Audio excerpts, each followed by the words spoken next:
अभी बोल। Can you see my video, screen? Yes sir.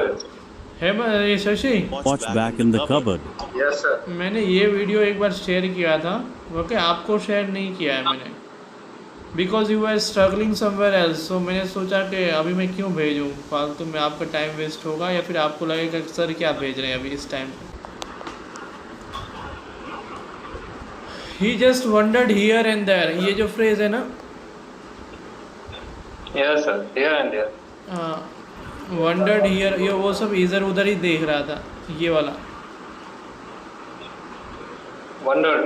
हाँ, वंडर्ड मतलब इधर उधर, उसके सिर्फ नज़र मारा था, इधर इधर इधर घूमना फिरना, इधर उधर नज़र मारना, उसको बोलते हैं ही जस्ट वंडर्ड।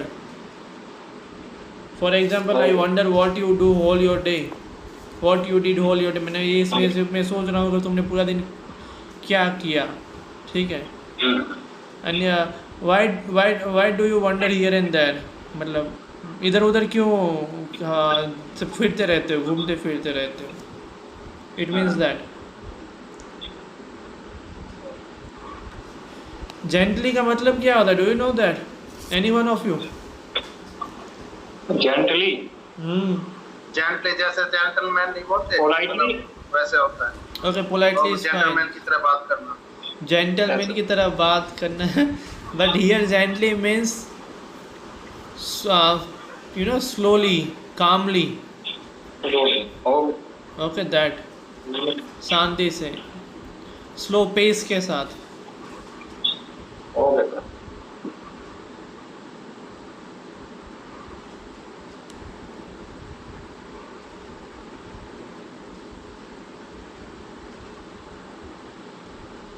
ये नोडेड का मतलब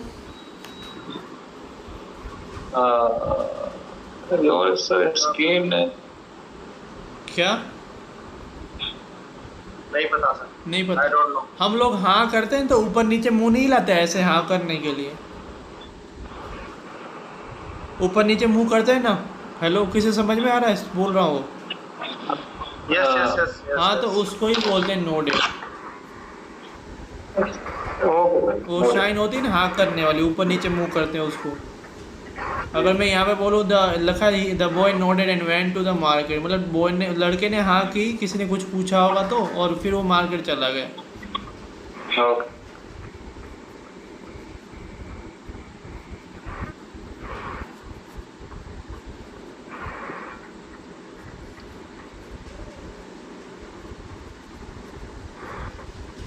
अब ये पूरी स्टोरी में सौरभ देखो, अब सिंपल स्टेटमेंट है, ठीक है, लेकिन मीनिंग तो समझ में आ जाता है, कन्वे भी कर लेते हैं।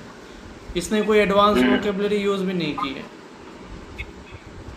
जी सर। तो मैं ये इसीलिए भेजता हूँ ताकि आप इन लोग इस स्टेटमेंट्स वगैरह देखो, उनसे अरेंजमेंट पता चले, आपको एक स्ट्रक्चर दिमाग में फ्रेम हो जाए कि ऐसे ही होता है। और तो आपको ऐसा भी नहीं लगेगा कि कुछ बहुत ख़तरनाक टाइप करना होता है बोलने के लिए।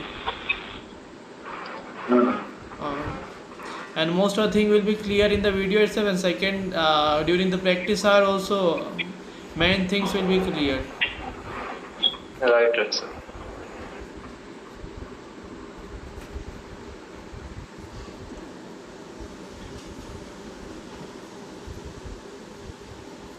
अब ये देखो स्ट्रैंगली लिखा है, okay, sometimes we may not know its meaning.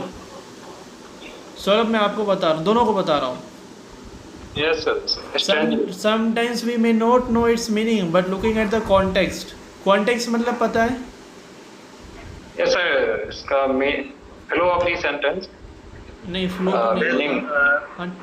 Meaning of the Context means situation based. you can हाँ बोलो। you can analyze the meaning of words by reading and the complete sentence and previous situations. हाँ सही बात है। तो उसका हम लोग विजुअलाइज करते हैं, उसका सिचुएशन समझने के ट्राई करते हैं, उसके पास्ट में जैसी सिचुएशन रही ना, उस हिसाब से अगर किसी का मीनिंग रिकॉर्ड करते हैं ना, उसको बोलते हैं कॉन्टेक्स्ट। तो यहाँ पे स्ट्रैंगली लिखा है, ठीक है, but here it means confusingly complex, something like that. Okay. हाँ, सस्पेक्ट, सस्पिशन भी कंसिडर कर सकते हो, सस्पिशियसली, शॉक हो के मतलब Yes. कंफ्यूजिंग तरीके से देखना, फिर संदेह तरीके से देखा, उसका मतलब यही होगा वहाँ पे। Yes, sir. ये No, we embrace, don't know. हाँ, Embrace. Embraced Yes, word, sir. इसको शर्मिंदा शर्मिंदा हाँ। embarrassed. Did you knew this thing, Saurabh? Yes, sir. Ones who don't not feel embarrassed, या शशि सर बता रहे हैं उसी हिसाब से हाँ हाँ, सही feel कर लो। आपको पता था कि नहीं? Yes, sir. सुना था, पता भी है वैसे। पता भी है, ठीक है। Embarrassed का हाँ हाँ, जी ठीक है। एक और दो वर्ड है, Okay. ए एम्ब्रेस्ड वर्ड है, ओके। जी If I say, looking at Sasi performance, I embrace him into my class, इसका मतलब क्या हुआ? सर एम्ब्रेस का मतलब पॉजिटिव भी एक होता है, पर बट वो हाँ, वेरी गुड, सही बोले आप। एक उसका वेलकम भी meaning अलग मतलब हो- होता है, उसका मतलब वेलकम, जो मैंने अभी कॉन्टेक्स्ट दिया ना उसको मैंने सर ने जो बोला उसका मतलब ये है कि हाँ शशि को सर ने क्लास में शर्मिंदगी महसूस कराई। हाँ, मतलब दोनों कॉन्टेक्स्ट चल रहे हैं, यहाँ शर्मिंदा वाला मीनिंग निकल रहा है, और जो मैंने भी स्टेटमेंट बोला उसमें मीनिंग निकल रहा है वेलकम, मतलब शशि का परफॉर्मेंस अच्छा है इसलिए मैंने उसको वेलकम किया अपने सेशन में, ठीक है। और दोनों के स्पेलिंग भी अलग अलग है, उसका भी स्पेलिंग देख लेना, ठीक है। Okay sir.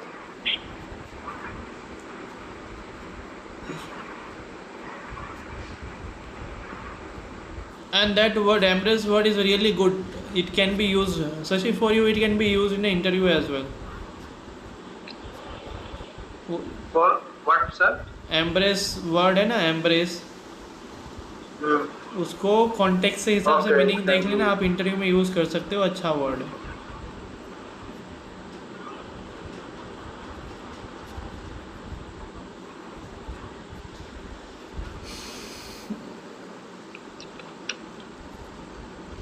And this both of you, कई बार देखो ये स्टेटमेंट कैसा है, that is why we you must use your time wisely, ठीक है।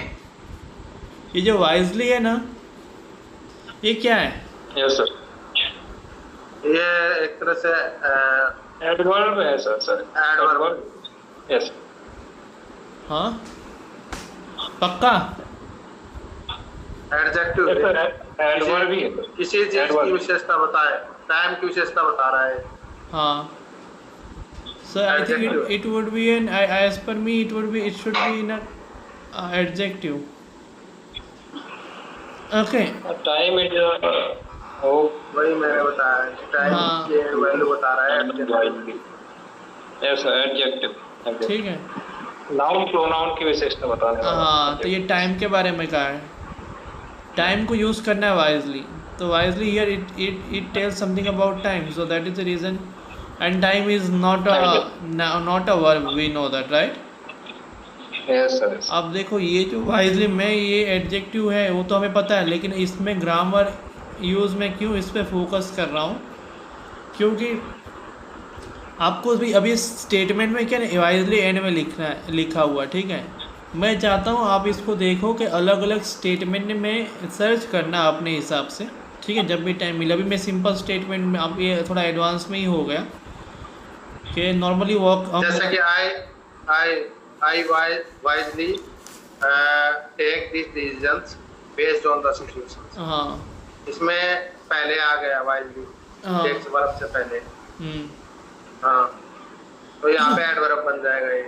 हाँ नहीं, मैं ये बोल रहा हूँ, वो एडवर्ब की बात नहीं करा, मैं बोल रहा हूँ इस एडजेक्टिव एडवर्ब भी जो भी है ना, एडवर्ब नहीं, खास करके एडजेक्टिव, ये सारे वर्ड्स हैं ना, वो आप अलग अलग तरीके से बोलने पे अलग अलग इंप्रेशन पड़ते हैं, ठीक है।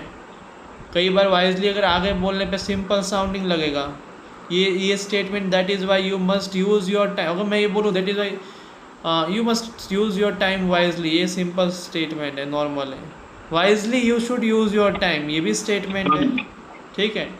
यहाँ पे लिखा है that is why you must use your time wisely. अब मैं तीनों में फ़र्क है, तीनों में फ़र्क क्या है, जैसे मैं स्पीच वगैरह दे रहा हूँ, ठीक है, और मुझे सोच सोच के बोलना है। अगर मैं ये बोलूँ you must use your time, बस अब मैं वहाँ पे फुल स्टॉप रख दूँ तो वो भी कोई दिक्कत नहीं है। बट जब आप ये स्टेटमेंट बोलते हो you must use your time wisely so that, ऐसे करके दूसरा जो भी स्टेटमेंट बोल रहा हूँ, तो ये वाइजली ना इम्प्रेशन क्रिएट करता है लिसनर को, लिसनर के दिमाग में, सुनने में अच्छा लगता है, समझ रहे हो? ये वो दबाव बनाता है, एक तरह से ज्यादा वो हाँ, होता है। तो दैट इज़ द रीज़न। ये अभी तो अभी भी इस पर फोकस मत करो, लेकिन इसके यूज, कोई ना कोई इम्पोर्टेंट थिंग्स बता रहे हैं हम, ये मतलब इसका बहुत हाँ। ज्यादा इम्पोर्टेंट। हाँ, जब स्पीकर लोग होते हैं ना, ये पर्सनालिटी डेवलपमेंट वाले या फिर ये पब्लिक स्पीकिंग वाले, वो लोग एडजेक्टिव पे बहुत ज़्यादा फोकस करते हैं।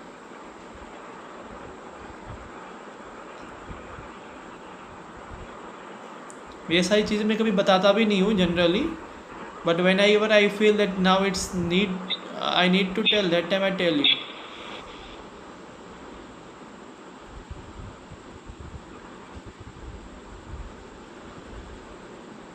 अब देखो ये क्या लिखा है, he thank the old man and went, ठीक है।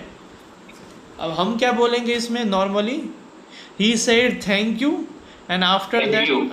हाँ हम लोग यही बोलेंगे ना, he said thank you and after that old man went for his work, ऐसा ही कुछ बोल देंगे, ठीक है। अब इसने कितना अच्छा सही में thank you to all man and went from there. हाँ हाँ हाँ ऐसे ही बोलेंगे। अब इसने किसने कैसा मस्त लिखा है, he thank the old man and went, तब यहाँ पे ये इसका काम हो गया, ये लिख के ही थैंक्ड लिख के, हम ये बोलेंगे उसने ऐसा किया फिर वो गया, समझ रहे हो?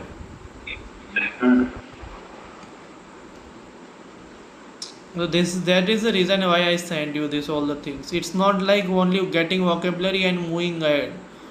I send you because you must know how the structures are framed and in what situation you need to speak and.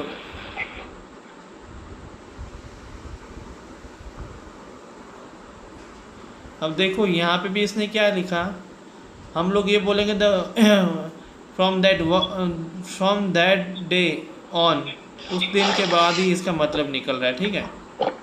अब नॉर्मली शशि क्या बोलेंगे, after that day the boys life,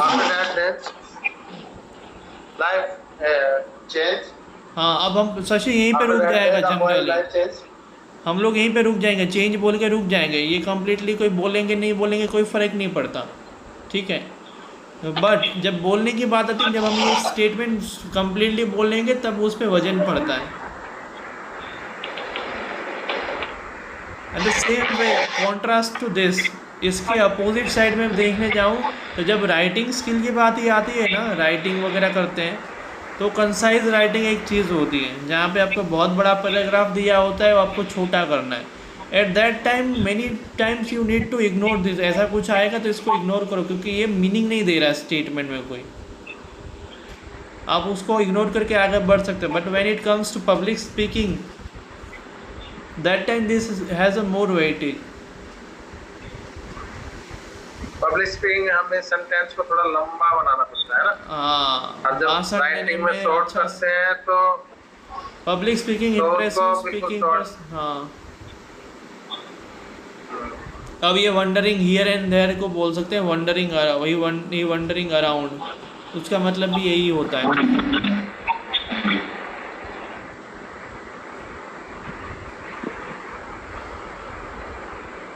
ये भी बोल सकते हैं ही जस्ट वंडर। हाँ, ही just wandered, ये भी ठीक है। ही केप्ट ऑन वंडरिंग, वो भी ठीक है। ही मोस्टली वंडर्ड। अब